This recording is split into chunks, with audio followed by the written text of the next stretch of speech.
another amazing recipe. I am so excited. Yet another day, because today at the Young's house, Gina Young is going to share with you all how easy it is to make a bacon wrapped meatloaf. Listen here, this meatloaf right here, so easy to make. Doesn't require a lot of ingredients, and you know, if you make it Gina Young style, it's going to be so tasty, hands down. Y'all never had my bacon wrapped meatloaf before. Better make you some. Here are the lovely ingredients you're going to need. The first thing that you will need would be some bacon. So right here, I have some beautiful thick sliced bacon. No worries if you don't eat pork, okay? Guess what? You could always use a beef bacon. You could use a turkey bacon if you wanted to, okay? But I'm using a pork bacon today. Like I said, it is nice and thick cut. We are using an 80-20 ground beef, and then we are also using some ground turkey. So I have 2 pounds of ground beef and 1 pound of ground turkey. You will need some beautiful veggies so we can make the inside of this meatloaf look beautiful. Not only beautiful, we want it to taste delicious. The veggies is going to do the trick. So we have a green and a red bell pepper. We got a nice sweet Vidalia onion. Then we have a really interesting ingredient here, cornflake crumbs. Cornflake crumbs are going to replace our breadcrumbs, and we'll talk about that a little later during this recipe. I'm so excited about this here.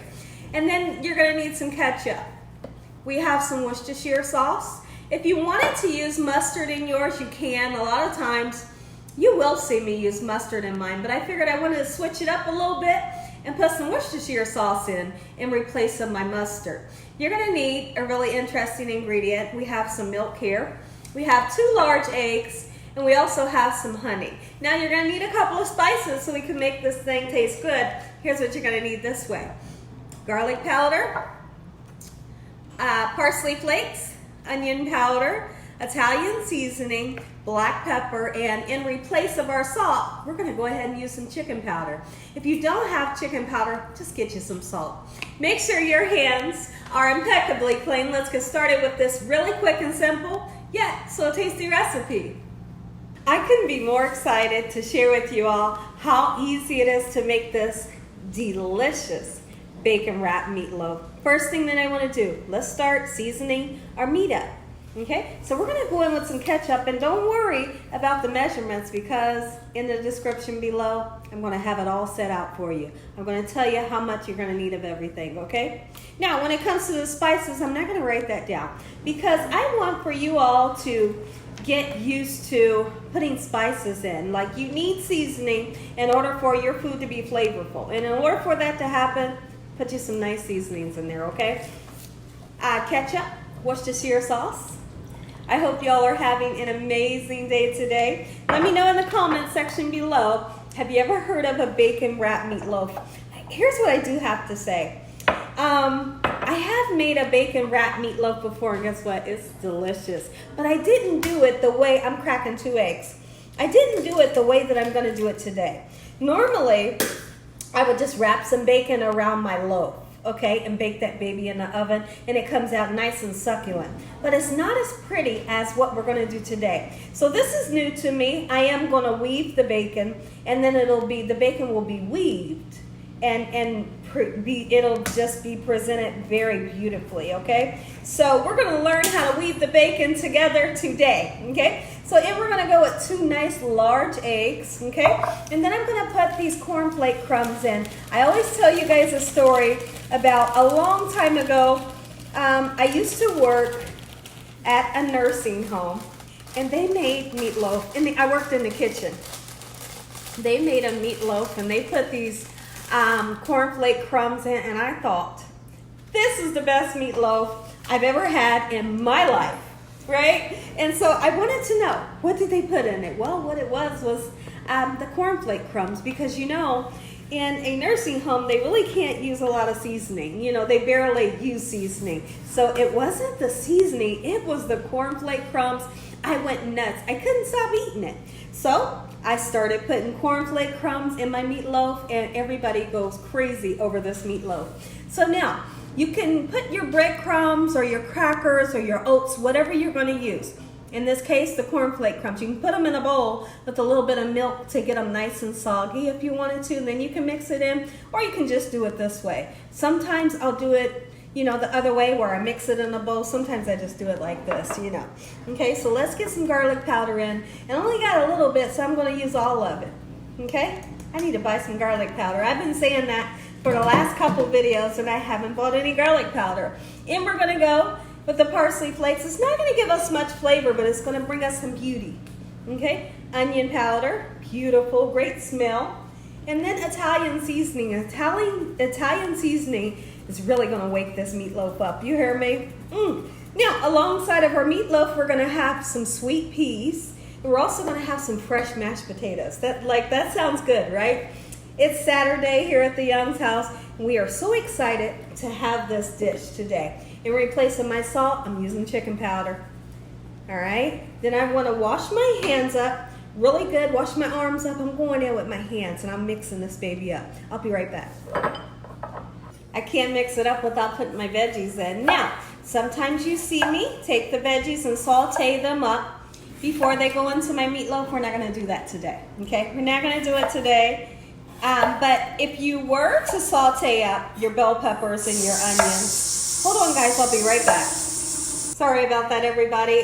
For some reason, my washing machine, when it goes on the spin cycle, it makes a really loud noise. So I don't know what's going on there. But what I was going to tell you, if you were the person that decided that you wanted to saute up your bell peppers and onions like I sometimes do, what you would do is saute them up in a little bit of oil or a little bit of butter, and you let them cool down before you mix them in, okay? Because the last thing that you want is for your eggs that are in your meatloaf mixture to turn into scrambled eggs, okay? So what I usually do is I saute them up the day before, or if you're doing it the day of, just throw them in the refrigerator for a little bit, let them cool down, okay? So now you can see the size of the bell peppers that I'm chopping just like so. Okay, not too big, not too small, you know, but you want that flavor and you want that gorgeous color. There's nothing like cutting into a meatloaf and just seeing all these beautiful colors and spices and veggies going all throughout. If you like celery and carrots, you can put some in there. I'm not a fan of the carrots, but you know, if you wanted to. And the veggies help to keep your meatloaf nice and moist as well. All right, so we are going to be cooking this in the oven 350 degrees until this is well done. And you'll know when it's done. Usually it takes about an hour to cook.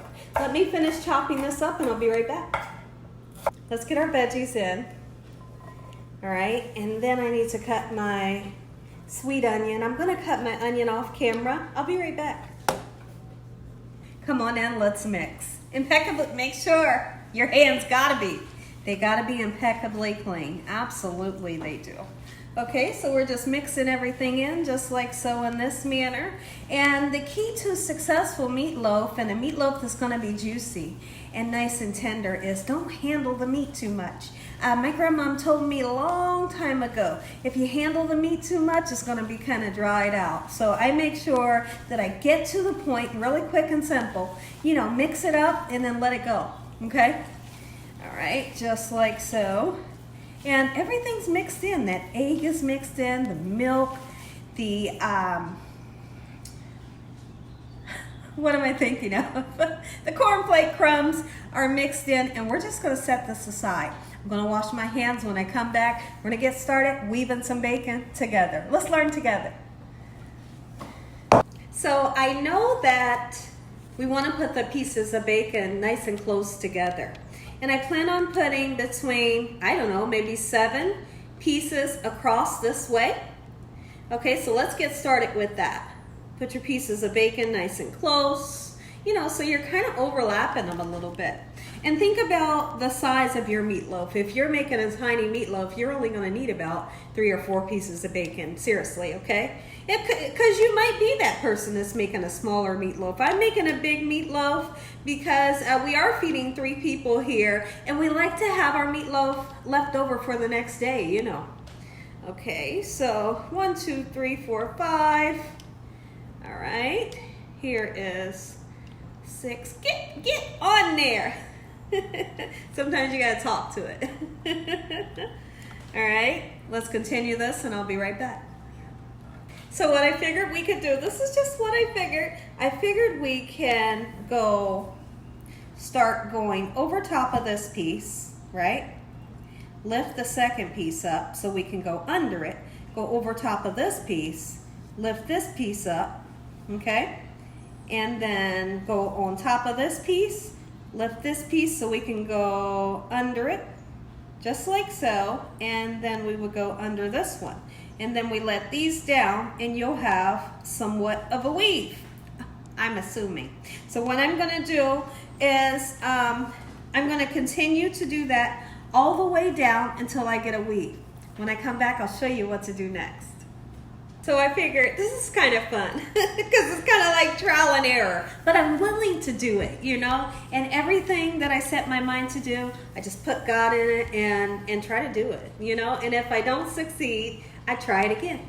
I try it again. So once again, just for the people, because I know you're out there, you're in the back and you're saying, I didn't get to see it. She only did it once, so we're gonna do it again. Boom, boom, okay? Lift that same one up, boom. And put that on top. Lift that same one up, put that on top. Wham, bam, thank you, ma'am. And when we flip this over, it should be nice and weaved, okay? Now, here's what I do suggest. This might be a really good trick for you, would be to put some wax paper at the bottom so you can lift up your meatloaf. But if you don't have wax paper, just use like a plastic wrap, okay? So I'm gonna do this. Once again, I'm gonna continue this until it's all the way done. I'll be right back. Voila. So I figured the best thing for me to do, if I'm gonna be teaching you guys how to do something and we're gonna be learning together, why not learn by putting this onto the wax paper or your plastic wrap? Because the next thing that we need to, it's kind of cute, right? And I'm so excited. Listen, with God on your side, you can do anything. Remember that and never forget it. I live by that. Okay, so now we need to put this into here, okay? So what we're going to do is I figure I'm gonna be able to lift it up just like so in this manner, you know, kind of easy, right? And what we're gonna do is I'm just gonna do a really quick flip into my pan and then I'll kind of straighten it up once I get it in there. Be right back. So take a look at my pan here. And some of you may say, okay, so what did you do and how did you do it? Well, I did it off camera because I wasn't sure if I was gonna make a total mess. I literally took the wax paper, I put this on top of the wax paper. So if this is the wax paper, I put my pan on top, I flipped it over, and the bacon sunk in the inside. That's what I'm looking for, okay? Now we got our beautiful meatloaf mixture. Let's get it in. Let's get it in. Don't handle it too much, but form it around the weaved bacon. Preheat your oven 350 degrees, and I am so excited. All right, and let's pack it in just like so. All right. Ooh, and I tell you one thing, this smells so good. Are we gonna cook it in this loaf pan? No, we're not. I like to cook my meatloaf in an old frying pan that I absolutely love, or I just might decide to use a cake pan today because I'm gonna have that a little bit of extra oil from the bacon. So I think I'm gonna use a clear cake pan, 350 degrees until this is well done. Here's what I wanna do is let me finish this up. Let me finish leveling this off and I'll be right back to show you what we're gonna do with these edges of the bacon because we're not gonna cut it off. Okay, so now here's what we're gonna do. We got the leftover bacon. Let's go ahead and do this, okay? Just put it on there. All right, doesn't matter what it looks like because this part, believe it or not, is gonna be the bottom, okay? Just like this. Ooh. The birds are, can you guys hear the birds singing outside? Like, it is such a beautiful day out. Like, I am really enjoying this weather here. I can't wait until, I'm ready to go get into some water. I am a fish in the water. All right, so look at that. Nothing special, that's the bottom. But here is our pan. This is a 12x9 baking pan, and here's what we're gonna do. We're gonna put the two together. Like this, and the weave part will be on top. All right, come on out. We got on our side. Ooh, the weave part is on top. And I'm happy. Now, I'm gonna put a teeny weeny tiny bit of water in the bottom. And when I say a little bit of water, seriously guys, I'm only gonna put this much because I like for my meatloaf to kind of steam. And then that little bit of water, because it's only such a little bit, it'll evaporate and then your meatloaf will finally start to get brown. Let's get it in the oven. And when I come back, we'll be taking this out of the oven. I'm gonna say an amazing prayer. You all are gonna get that first bite. Look at that, in the oven we go. Okay, so I have some leftover mashed potatoes from yesterday. All I really need to do with these is just heat them up. Put a little bit of butter in them, heat them up. Okay, and we got some frozen peas here and I'm gonna salt them. A little tiny bit. I'm gonna then put some tap water in. Okay, I am going to put a half a stick of sweet cream butter. A little over a half a stick. And then I'm going to put some sugar in. You don't have to use the sugar if you don't want to.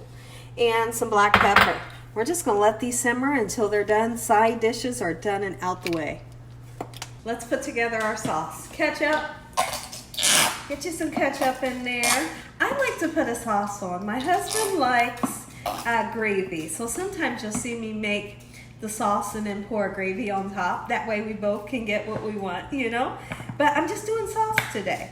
And that's gonna be ketchup and honey. Mix the two together just like so. And literally like 10 minutes before this comes out the oven, take a silicone brush and brush it on. It's gonna make it nice and beautiful and give it an amazing taste.